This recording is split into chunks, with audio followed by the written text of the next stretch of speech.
I walked away from my toxic mother and golden child brother after she demanded my life savings. Now they're broke, cut off, and I refuse to save them for good. Hey, my mother has always played favorites. So before I even get into the whole thing about cutting people off, money, and all that, I've got to give some backstory so this makes sense. My family life was just weird. And honestly kind of unfair from the start.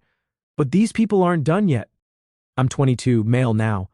But when I think back to being a kid, I can remember this one thing clearly. My mom had a favorite, and that favorite was my younger brother, 20, male. Now, people think favoritism is like small stuff. Maybe a parent sneaks one kid an extra dessert or something, but this was on a whole different level. My younger brother could literally do anything, and mom would protect him. He'd mess up, and somehow it was always me or my older brother's fault. He's 26, male now. She didn't even try to hide it. I can't even count the times I got yelled at or punished for something he did. My dad was kind of the quiet one. He worked a lot, kept to himself. And I could tell he didn't always agree with my mom, but he wasn't really the let's sit down and talk about our feelings kind of guy. He mostly avoided arguments, probably because every argument was about the same thing, my mom defending my younger brother. Not long before my parents split, things hit a peak. I was maybe 13. My younger brother had been getting worse, breaking things, yelling, throwing stuff when he didn't get his way. One night he took my dad's tools from the garage and scratched up my older brother's bike. When my dad found out, he told him to put the tools back and calm down. My mom jumped in immediately, defending him like always. She said he was just a kid and my dad was being too hard on him. My dad replied firmly that my brother was old enough to know better and that she couldn't excuse everything. Mom snapped back, accusing him of never supporting their son and always picking on him, saying that was the reason he acted out. I was standing there quietly when Mom turned to me and said I should stop staring like I was perfect, adding that I was just like my dad, always judging. It turned into a shouting match. My dad finally said, "I'm tired of this. You blame everyone but him. You never hold him accountable." My brother started yelling that it wasn't fair. He even shoved me when I said, "You broke it. Just admit it." My dad separated us, but Mom yelled at me for provoking him. That night, Dad slept on the couch. I remember hearing them argue after we went to bed. They kept bringing up the same things, favoritism, blame, and how Dad couldn't take it anymore. It was one of the last big fights before he moved out. Living with them was like being the third wheel in your own family. My brother would act like he owned the place, loud, breaking stuff, sometimes even throwing things when he didn't get his way. And Mom? She'd make excuses. She'd say things like, "He's just going through things," or "He can't help it." She once even mentioned some condition, but honestly, I never saw any paperwork or diagnosis. Years later, I went through some old boxes and found nothing. I remember one time when I was about 15, we had this decent flat-screen TV. My younger brother was playing some game, got mad, and threw the controller. It hit the screen and cracked it. Mom came running in. Me? He threw it. I was in my room. Younger brother? No, he was messing with me, made me mad. Guess who she believed? She turned to me and said, "You know how to push his buttons. You probably started it." I had to pay half my next paycheck from my part-time job to help replace it. I didn't even touch the controller. That's when I started thinking, I need to get out of here. The thing that made it worse was that he wasn't just a little hyper kid. He could get mean. I remember a few times when he'd get in my face, screaming, throwing things. Once he shoved me hard enough that I ended up with a bruise. Mom told me to stop being dramatic. That stuck with me.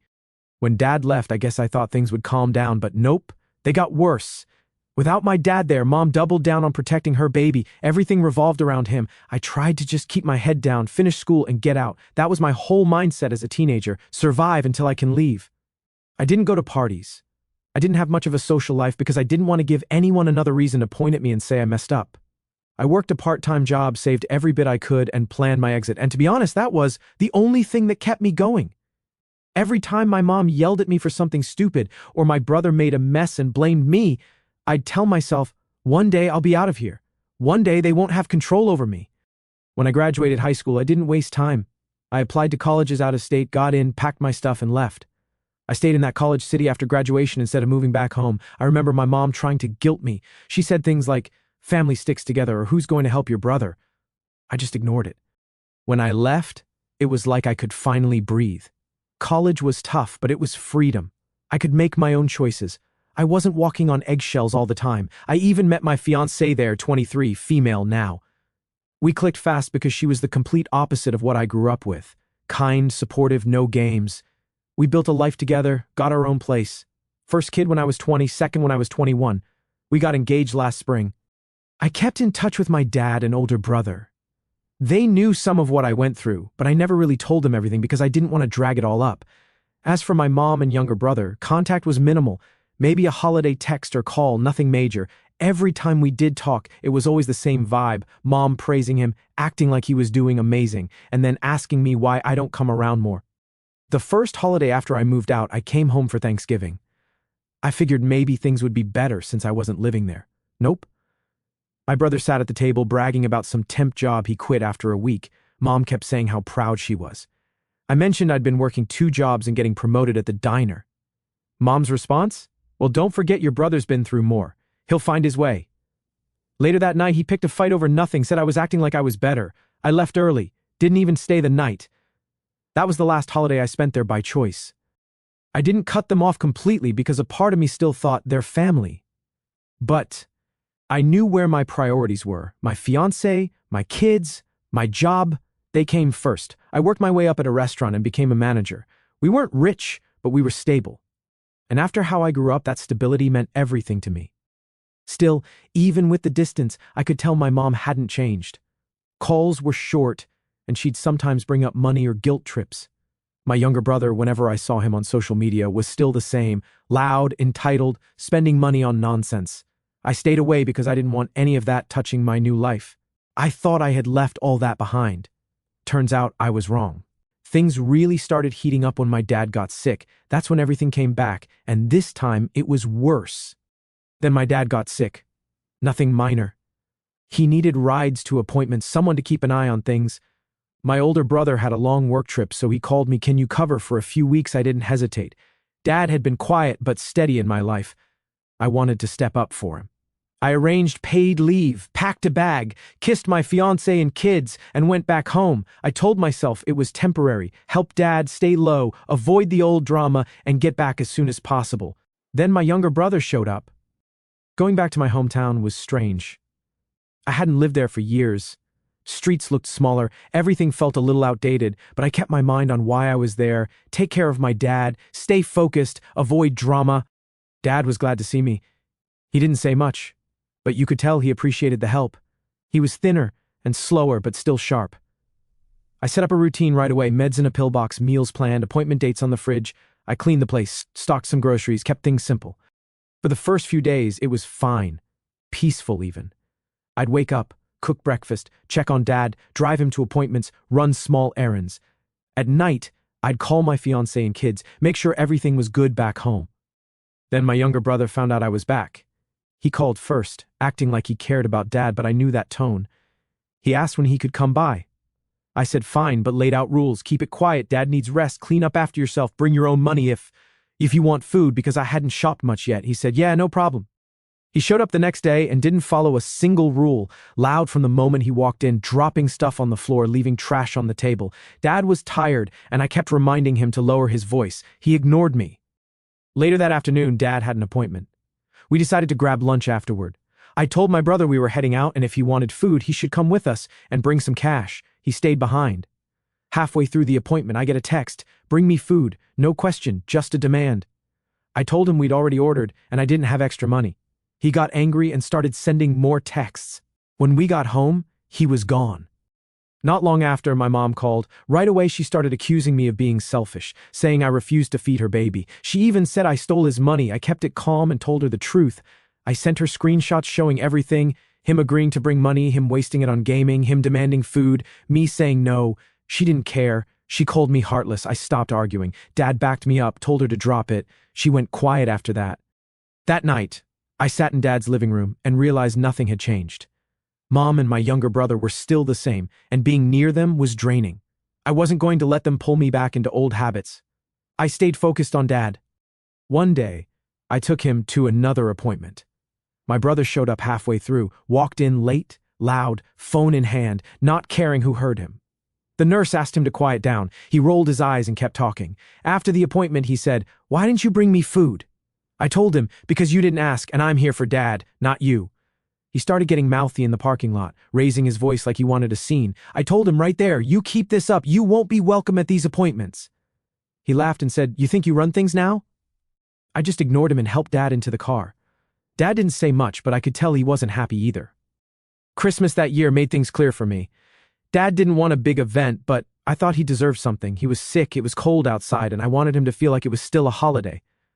I bought some groceries, cooked a simple dinner, chicken, vegetables, a small dessert. My older brother's girlfriend came by, and a couple of cousins stopped in to say hello. It was calm. Then my younger brother showed up without asking. He didn't bring anything, not even a soda, just came in like it was his place. I told him he could sit down, but to keep it quiet because Dad was tired. He said yeah, but I knew he wasn't going to listen. Within an hour, he was being loud, complaining about the food, spilling a drink. He had his phone on speaker, laughing at videos while everyone else was trying to eat. I told him to cut it out. He rolled his eyes. At some point, he made a comment about how Dad's favorite meal should be something better than this. That's when I knew he just wanted attention. I didn't let it slide. I told him straight that if he couldn't respect the house, he needed to leave. He didn't move. Instead, he called Mom. 10 minutes later, she showed up, walking in like there was a crisis. She demanded, "What is going on? Why are you treating your brother like this? It's Christmas." I replied firmly, "Because he's being loud, disrespectful, and ignoring the rules I set. Dad needs rest." She waved it off, saying, "He just wanted to visit. You're overreacting." I kept my voice steady. He made a mess, didn't listen, and started arguing. I told him to leave if he can't respect the house. She crossed her arms. "You always pick on him. He's younger. He doesn't know better." I shook my head. "He's 20. He's not a kid. He's responsible for his behavior." Her voice rose in disbelief. "I can't believe you're throwing him out on a holiday. Family sticks together." I answered firmly, "Family also respects each other." He agreed to the rules. He broke them. She crossed her arms, voice louder. "You've changed. You think you're better than us because you moved away. He's struggling, and you can't even be nice for one meal." I stood up. "I'm not better. I'm just not letting anyone treat me like garbage anymore. I've helped Dad cook this dinner, kept things running. He came here and trashed it." She shook her head. "I raised you to be loyal. Now you're cold. When we're gone, you'll regret this." I pulled out my phone. Here are the texts. Him agreeing to the rules, him wasting his money on games, him demanding food. It's all here. Dad saw it too. Dad backed me. Mom's name. "You're making this worse." Mom looked around, but no one spoke up. My cousin stayed quiet. My brother muttered under his breath. I opened the door. "If you can't respect the house, leave. Both of you. I'm done arguing." Mom glared at me. "You'll regret this one day." I just said, "Maybe, but not today. Goodbye." I finally told them both to leave. I opened the door and waited. My brother muttered something. Mom said I'd regret it, and they walked out. The rest of the night was quiet again. We finished dinner, cleaned up, watched some TV. Nobody brought it up. After that, I knew it was time. I wasn't going to spend my life dealing with this. When I left to go back to my fiancé and kids, I blocked both my mom and brother. No explanation, no drawn-out talk. My dad and older brother supported it. They'd seen enough over the years. At first it was quiet. I went back to work, spent time with my kids, planned our wedding. Life was simple again. A couple of weeks later, I started getting texts from random numbers. Short stuff like, "Answer me," or "Why are you acting like this?" I didn't respond. Then the tone changed, angry, name-calling, guilt trips. It was clearly my younger brother. He'd blow up my phone for a day, then stop, then come back again a week later. Mom stayed silent, which was worse in a way. She always went quiet when she was really mad.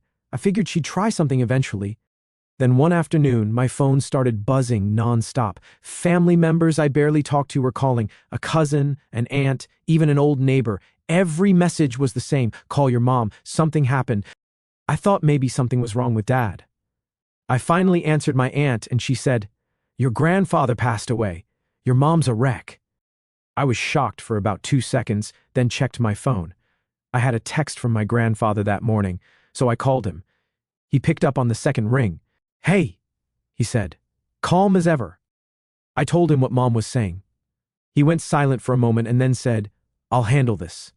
Later, he posted in the family chat that he was alive and told people to stop spreading lies. An hour later, the calls stopped. My aunt later messaged me, "Your mom was lying, she's losing it, people are upset." That was it for me. Faking a death to get my attention? Done. I told my fiancé everything.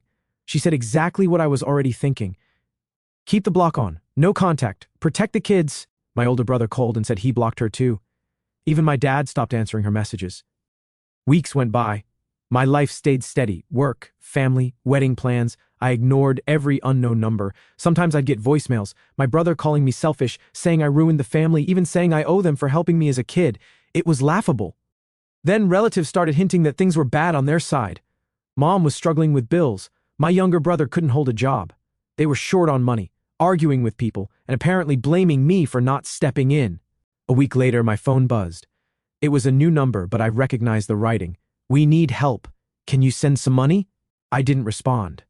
Later, another message. "This is serious. We need you." Then, "If you loved your family, you'd help." I ignored it. A few days later, I was visiting my dad one weekend, checking on him, fixing a couple of things around the house. Everything was quiet. Then there was a knock on the door. Dad looked at me and said, "You want me to get it?" I said I'd handle it. It was my mom and younger brother. No heads up, nothing. They just stood there like they were invited. I asked firmly, "What do you want?" Mom replied, "We need to talk," and walked right in without waiting. I said, "This isn't a good time." Mom pressed on. "It's important. We're having problems. Your brother lost his job. I'm behind on bills. You're doing well. You can help." I shook my head. "No, I'm not giving you money." My brother jumped in, arms crossed. "Wow, really? You make decent money. You can't even help your family? What kind of man does that?" I stood firm, the kind that remembers years of being treated like trash, the kind that doesn't get manipulated. Mom's voice sharpened. "Watch your mouth. We raised you. Everything you are is because of us." I stepped closer and said, "No, everything I am is because I got out and did the work. Don't twist it." She moved closer, insisting, "Don't talk to me like that. We're not asking for much, just some help. A few hundred. You spend more than that on your kids, probably." I didn't waver. "My kids are my responsibility. You and him are not. You chose your favorites. You lied. You even faked a death to get me to call. You burned that bridge," my brother scoffed. "You're unbelievable. You think you're better than us." I kept my tone even. "Better? No. Smarter? Yes. I learned not to give people like you chances to walk all over me. This is my line." Mom's face hardened. "Family sticks together. When we're gone, you'll regret this." I pointed to the door. "I regret nothing. Leave now." They hesitated like they thought I'd crack. I didn't move. Dad came out of his room and said quietly, "He's right. You need to go." My brother cursed under his breath. My mom glared at me. Then they walked out.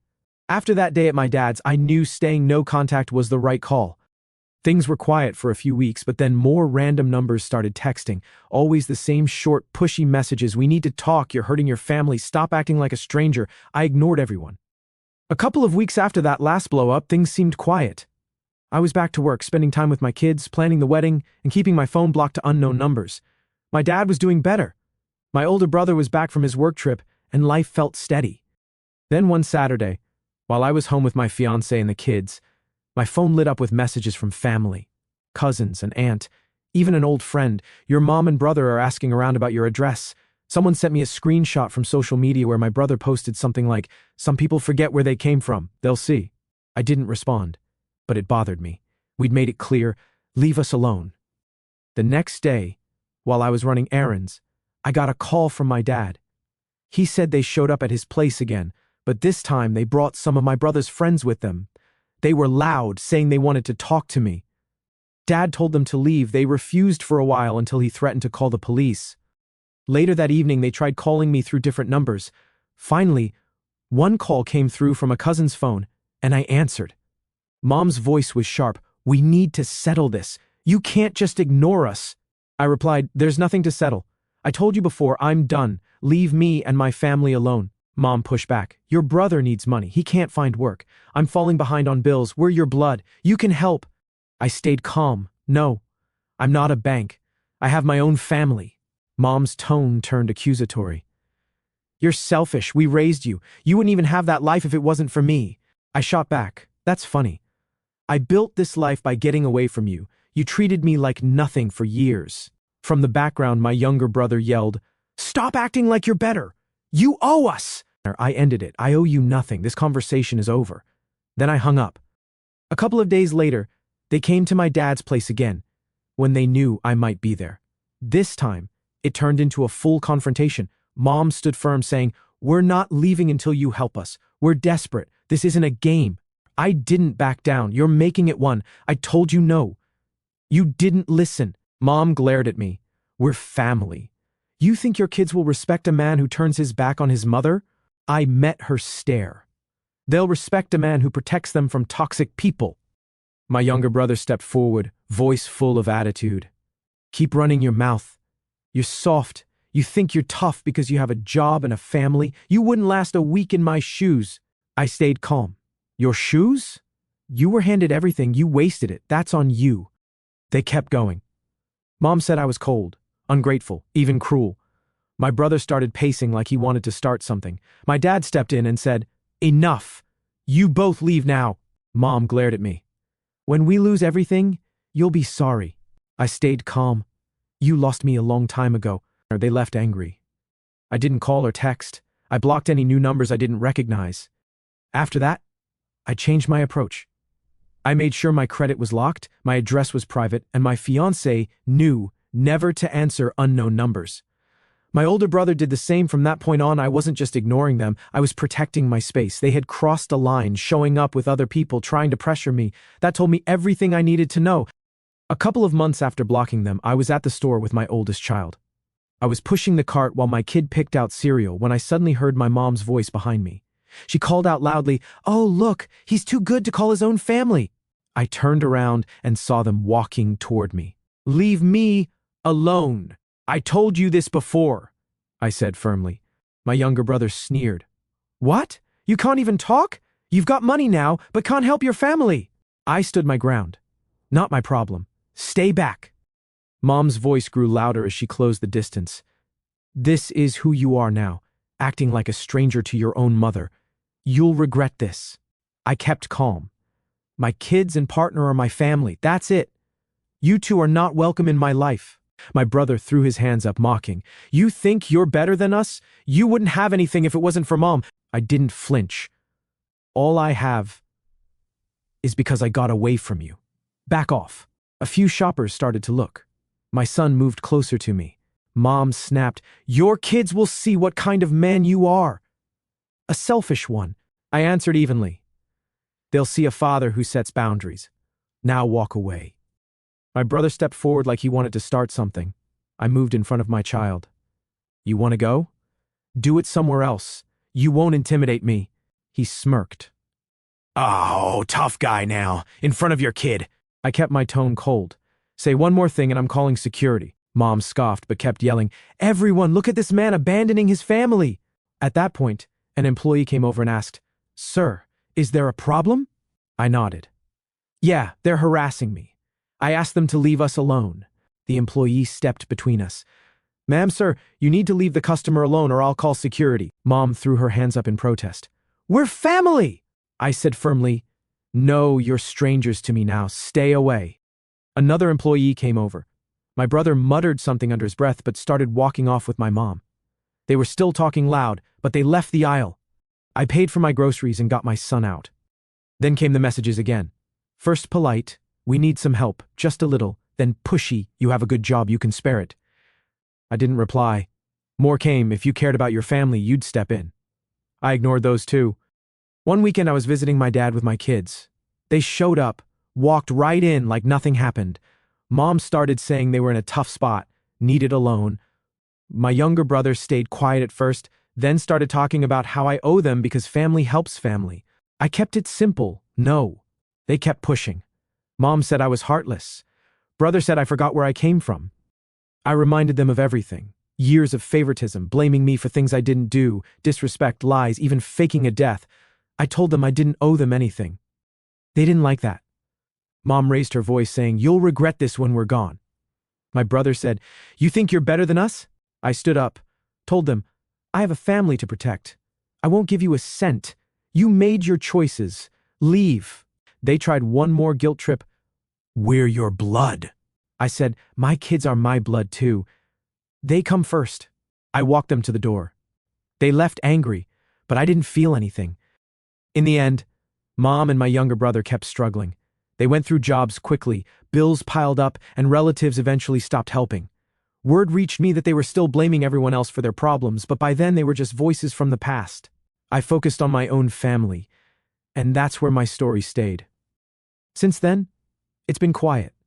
My life is full enough. Work is steady. Kids are growing fast. My wedding is coming up. My fiancé is my partner. My older brother and dad have my back. That's the family that matters. Mom and my younger brother are still around somewhere, but they're just people I used to know.